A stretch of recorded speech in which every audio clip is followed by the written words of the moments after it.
No data? No problem. With the lowest data rates in the country, have extra fun with SLT Extra GB. For more details, call 1212.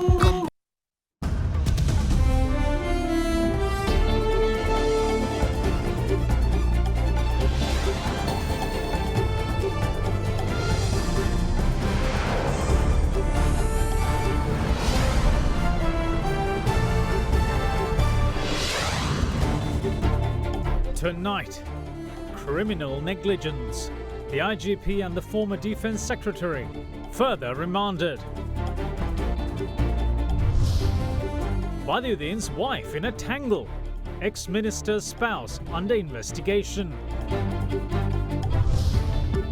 A landmark launch. Sri Lanka's first ever light rail project gets underway. Another major step to making the megapolis the largest city in the Indian Ocean.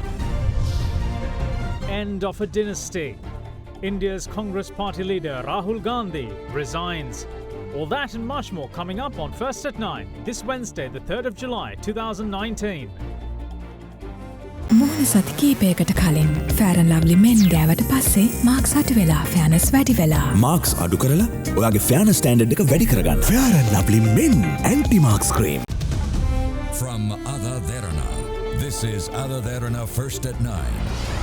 Live from Studio 24 in Colombo. Ending weeks of speculation, Rahul Gandhi resigned officially from his leadership in the main opposition Congress party today. Certainly something we will feature tonight on our international news, but we begin with the top story making news tonight, the developments of the story. Inspector General of Police Pujit Jayasundara and former Defence Secretary Hemasiri Fernando were further remanded until the 9th of this month as the case pertaining to the duo was taken up at the Colombo Chief Magistrates Court today. Both of them were arrested yesterday despite being admitted to hospital before for medical reasons. The duo, however, was not produced before court as they continue their hospital stay under security. They are charged with criminal negligence of duty, which in turn resulted in the death of many in the Easter attacks. Officials of the Criminal Investigation Department arrested IGP Pujit Jayasundara, who is on compulsory leave, along with former Defence Secretary Hemasiri Fernando yesterday over the Easter Sunday attacks. Both were being treated at hospital at the time. Fernando was at the coronary care unit of the National Hospital in Colombo, while the IGP was at the police hospital in Narahempita. Both of them are currently being treated in their respective hospitals under heavy security. The court case against them was considered before the Colombo Chief Magistrate today, where officials of the Prisons Department presented medical reports of the duo. Suspects were not produced before court as they were still being treated in hospital. Deputy Solicitor General Thusit Mudalige, representing the Attorney General's Department, informed court today that a criminal investigation has been launched into Easter Sunday attacks following a recommendation made by the President's Special Committee to look into the matter. Highlighting findings of this investigation, Deputy Solicitor General told court that former Defence Secretary Hemasiri Fernando and IGP Pujit Jayasundara were arrested due to criminal negligence after failing to take action to prevent the Easter attacks. Following further inquiry by the Chief Magistrate on reasons for Attorney General's office to file murder charges against the duo under Article 296 of the Penal Code, Thusit Mudalige said that the former Defence Secretary and IGP failed to prevent the attacks even when they had all necessary intelligence into the matter, such as names of suspects and potential targets. The Deputy Solicitor General said that by IGP's failure to arrest the terror suspects, he had failed to protect lives that were lost in the Easter attacks. Mudalige also told court that the IGP had failed to inform the President, the Prime Minister, State Minister of Defence, commanders of the Tri-Forces and members of the Security Council regarding this credible intelligence regarding the attacks. The Deputy Solicitor General added that the IGP had also failed to make the public aware on this imminent terror threat through the police media spokesperson.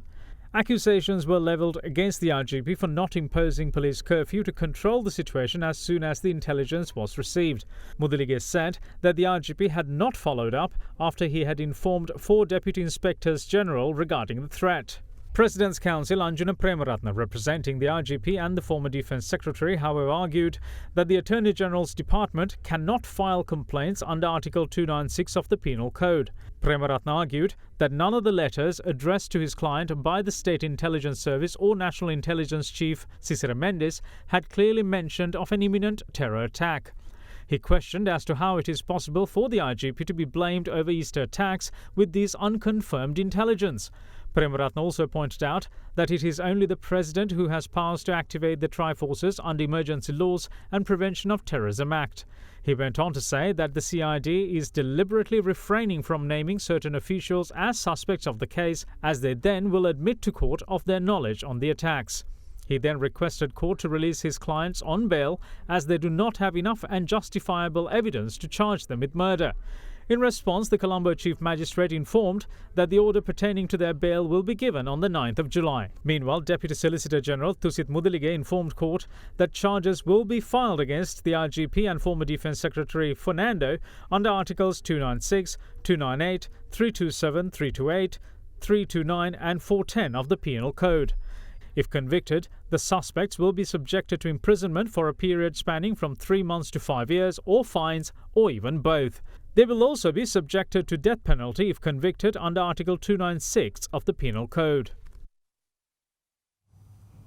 Sri Lanka's first light rail transit project was launched under the patronage of Prime Minister Ranil Wickremesinghe in Colombo today. The LRT system will provide people in and around Colombo a safe, reliable and comfortable commuting system, which is expected to help mitigate the traffic congestion in Colombo as well as reducing air pollution in the city. The $2.2 billion project will also enhance connectivity between the administrative hub of Colombo and densely populated residential area in its suburbs.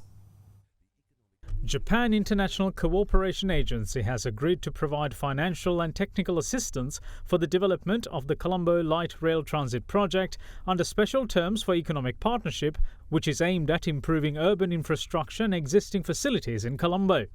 Commercial operations of Phase 1, with the completion of a 15.8-kilometre stretch between Colombo Fort area and Malabi, will start in 2024.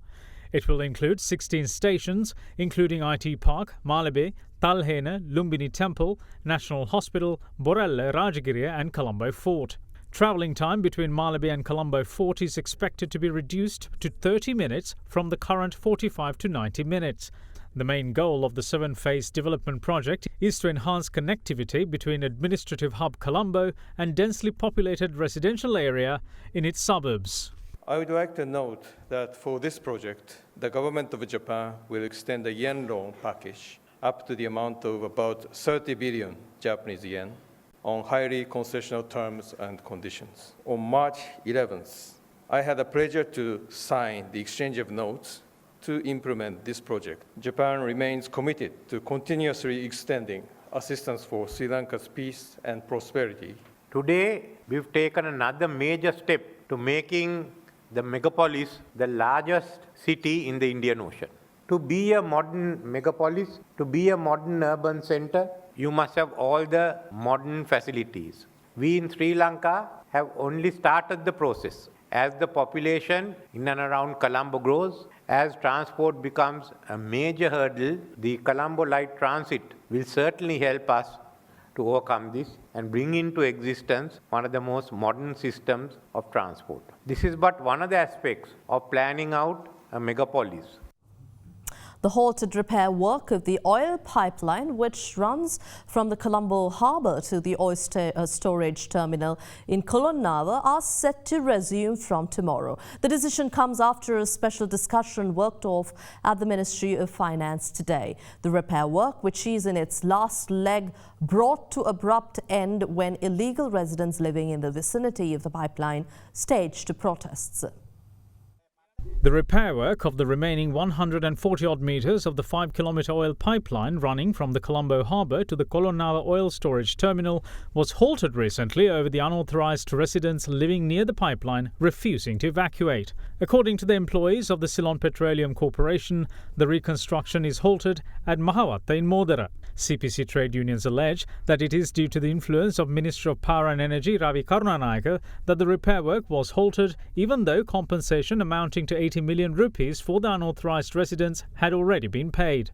It is in this backdrop that the CPC trade unions decided to halt fuel supply to the Ministry of Power and Energy. Today, a special discussion took place at the Ministry of Finance with the participation of Minister of Finance Mangala Samaravira, Minister of Highways and Road Development and Petroleum Resources Development Kabir Hashim, Minister of Power, Energy and Business Development Ravi Karunanayake, and the Director of Ceylon Petroleum Storage Terminals Limited in Colonnava. It is reported that a decision was taken to resume the halted repair work of the pipeline from tomorrow morning.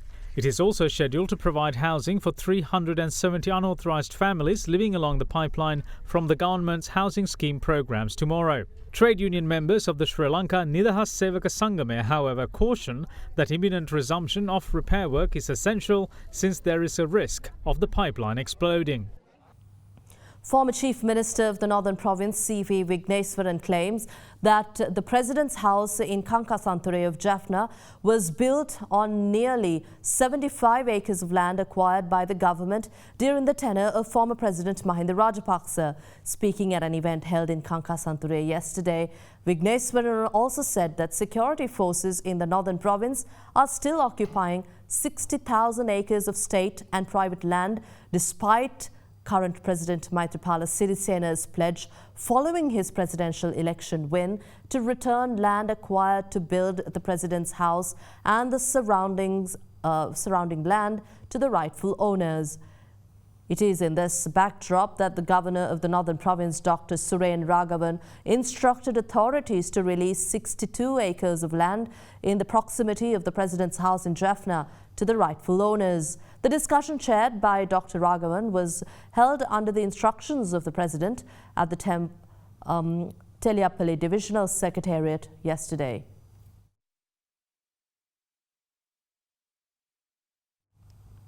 Well, the Financial Crimes Investigation Division has launched a probe into a suspicious money transaction involving the wife of former Minister Rashad Badiuddin. Officials say that the sum involved in the transaction in question exceeds 55 million rupees. In a separate development, MP Uday Gammampilla alleges that the ex-minister and his family members have purchased 3,000 acres of land from Manna worth around 240 million rupees. Leader of the Pivithuru Helaurume parliamentarian Uday Gammampilla was summoned before the Presidential Commission of Inquiry probing acts of corruption and fraud which took place in state institutions from the 15th of January 2015 to the 31st of December in 2018 today. It was following a complaint made by the parliamentarian claiming that he has evidence on former Minister Rashad Badiuddin. MP Gammampilla claims that MP Badiuddin's family has 3,000 acres of land in Manna. In the meantime, Financial Crimes Investigation Division has launched an investigation into the suspicious transfer of over 55 million rupees to a private bank account under the name of former Minister Badiuddin's wife, Khidr Mohammad Shahabdin Aisha. Officials attached to the division also presented their findings on the matter to the Colombo Magistrates Court recently. The FCID has launched the investigation after Financial Intelligence Unit of the Central Bank had made a complaint regarding bank accounts under the former minister's wife. FCID officials informed that the suspicious transfer of money had been made through cheques issued by a private financial company and it had been transferred a few times. Officials requested court to issue an order for a comprehensive report on whether the three construction companies, in which the former minister's wife acts as a director, have invested in the Colombo stock market. Colombo Chief Magistrate Lanka Jayaratne ordered the Chief Operations Officer of Colombo Stock Market to provide a report to the FCID on financial transactions made by these companies, if there are any. Sri Lanka Podujana Peramuna calls into question the report produced by the acting Inspector General of Police, which acquitted under fire ex-Minister Rashad Badiuddin of all allegations levelled against him. On the day MP Badiuddin testified before the Parliamentary Select Committee probing the Easter attacks, its chairman read out the report. Addressing a media briefing in Colombo today, UPFA parliamentarian Mahindananda Aludgamage questioned how it was possible for the police to give a clean bill to MP Badiuddin within just 3 weeks of numerous allegations being filed against him. President Maithripala Sirisena says intelligence units informed him of death threats. Let's assume, unfortunately, it becomes a reality. It is the Prime Minister who will be the next president according to the Constitution. We request the President to reveal the politicians behind these conspiracies for the sake of what happened on Easter Sunday. See what has happened at the Parliamentary Select Committee. With just 3 weeks after 16 cases were filed against former Minister Rashad Badiuddin, the chairman of the Select Committee reads a letter from the acting IGP which mentions the acquittal of Badiuddin from all allegations. The acting IGP better learn from what happened to Pujit Jayasundara. This is what happens if you do wrong, even if you're the IGP. No one will know what will happen to you when the law is implemented.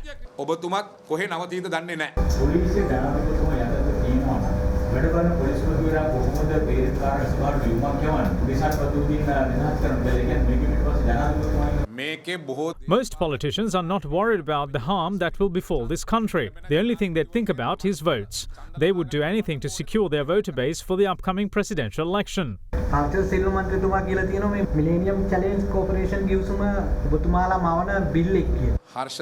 Dr. Harsha De Silva and the rest of the group are not in touch with reality. We're going to courts regarding this today and tomorrow. Minister of Public Administration, Disaster Management and Rural Economic Affairs, Ranjit Maddama, who is also one of the former ministers of Law and Order, says he is ready to testify before the Parliamentary Select Committee probing the Easter Sunday attacks. Responding to journalists at a media briefing held at the Government Information Department today, the minister said that he is ready to respond to any question raised regarding the incident. Speaking further, he revealed that the Ministry of Law and Order during his tenure obtained an open warrant from Terrorist Investigation Division against Zaharan Hashim in June of last year. He added that the ministry even forwarded several documents to the Attorney General's Department seeking further advice on the matter.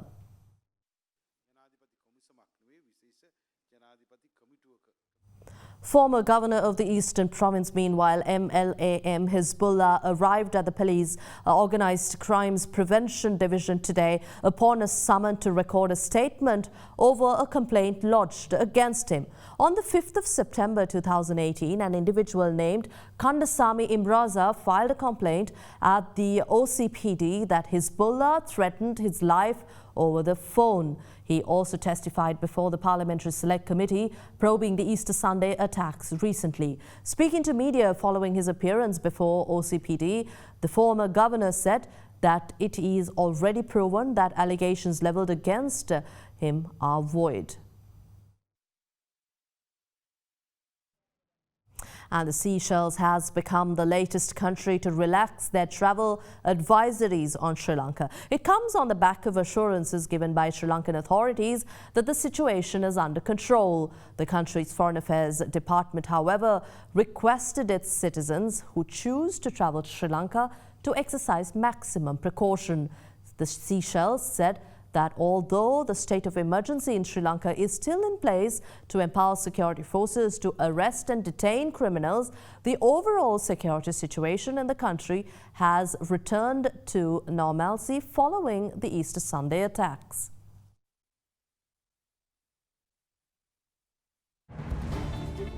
And we'll return with more news after this short break. Do stay with us.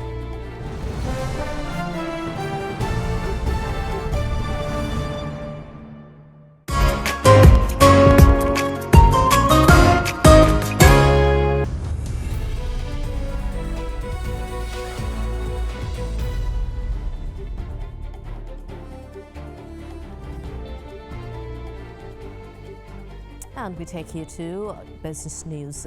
The Association of Information Technology Professionals call all professionals in the sector to come up with studies done on free trade agreements that are signed by the government with other nations. Speaking at a forum dubbed Scientific Approach to Evaluate Proposed Free Trade Agreements in Colombo today, Secretary of the Association, Lasantha Wickramasinghe, emphasized the need for professionals to guide policymakers on the content of the agreements.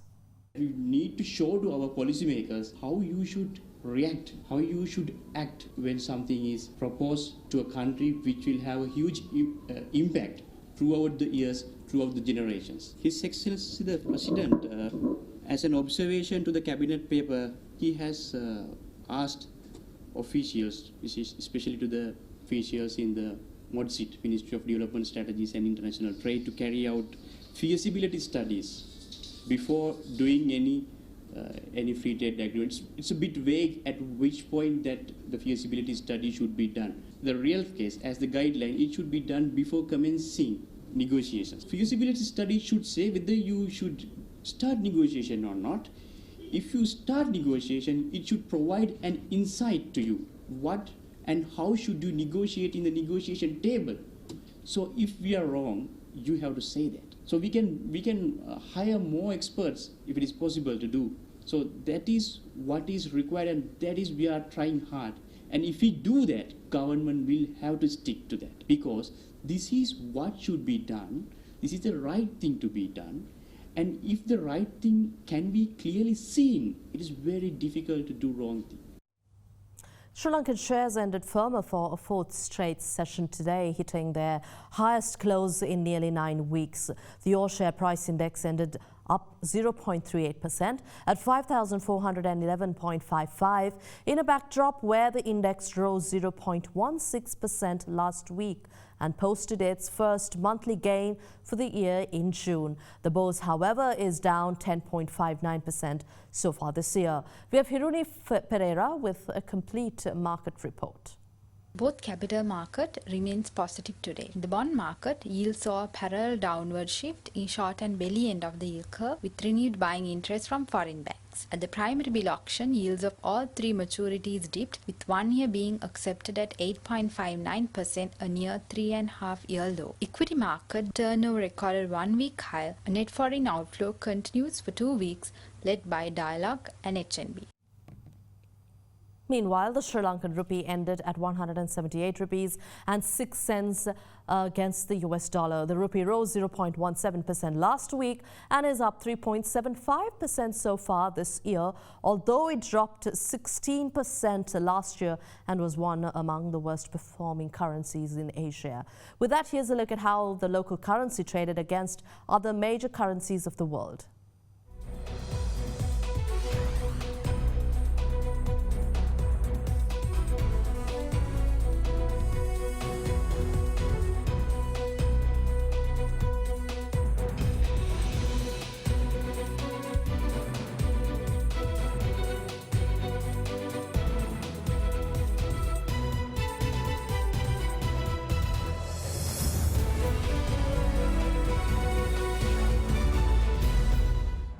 And let's find out why Rahul Gandhi resigned after this short commercial break. Do stay with us.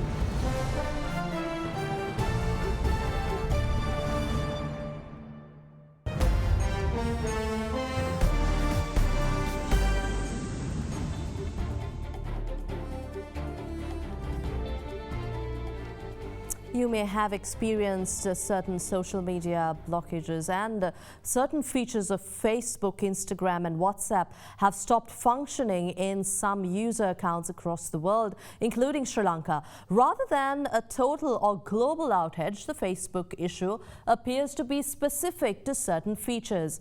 Users report that specific posts or photos don't show, but that the page might load. Tracking website Down Detectors says that issues are being reported across the world. The problems come at the same time as a similar issue on WhatsApp, with the files appearing to be running into problems sending. And users also report that Instagram has stopped working, with photos also failing to load on the site. In our top international story, Rahul Gandhi has resigned as leader of India's main opposition Congress party, ending weeks of speculation. In his resignation letter, which he tweeted, Rahul Gandhi took responsibility for the party's defeat in the recent general election. He had already announced his intention to resign, but party leaders had hoped to change his mind. Gandhi's father, grandmother and great-grandfather were all former prime ministers. In the letter, he added that while he had no hatred or anger towards India's ruling Bharatiya Janata Party, every living cell in his body instinctively resists their idea of India, which he said was based on differences and hatred.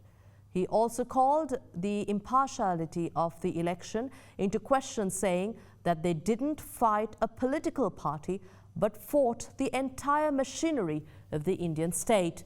The Bharatiya Janata Party, led by Prime Minister Narendra Modi, stormed to victory in the election, winning a massive mandate. The scale of victory stunned the opposition and pundits who were expecting a much closer race. Taking you to Iran, its President Hassan Rouhani says that the country will boost its uranium enrichment after the 7th to whatever levels it needs beyond the cap set in the landmark 2015 nuclear deal. The remark defies US efforts to force Tehran to renegotiate the pact. Iran's leader said that their level of enrichment will no longer be 3.67%. Tehran announced this week that it has stockpiled more low-enriched uranium than it is permitted under the accord, a move that prompted US President Donald Trump, who withdrew the United States from the deal last year, to warn, saying that Iran was playing with fire. European co-signatories said yesterday that they were extremely concerned by Tehran's apparent breach of the deal, while Israel said it was preparing for possible involvement in any military confrontation between Iran and the United States. Russian President Vladimir Putin has ordered an inquiry into an accident with a submarine. The Russian Defense Ministry said 14 Russian sailors on board a deep water research sub were killed in a fire while carrying out a survey of the sea floor. A Russian media outlet has cited an unnamed military source as saying the submarine was nuclear powered, but Russian officials made no comment on the type of vessel involved. The incident took place on Monday in Russian territorial waters, and the fire has been extinguished. Russia, however, refused to release any details about the fire, saying the information was a state secret. Russia's defense ministry said the men died from smoke inhalation. With Russia tight-lipped on whether the vessel was nuclear powered, it raises concerns over possible radiation leaks.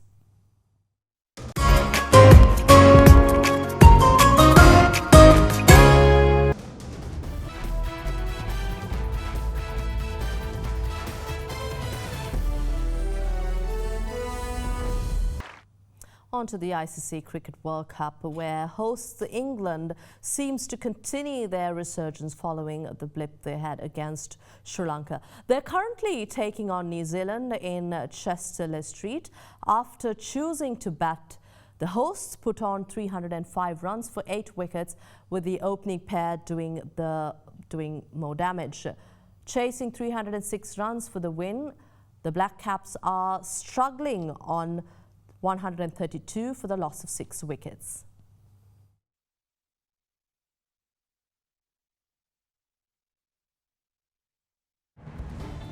Well, that wraps up tonight's edition of First at 9 on AdaDerana 24. Do log on to www.adaderana.lk for the very latest. I'm Indivari Amwat. Good night.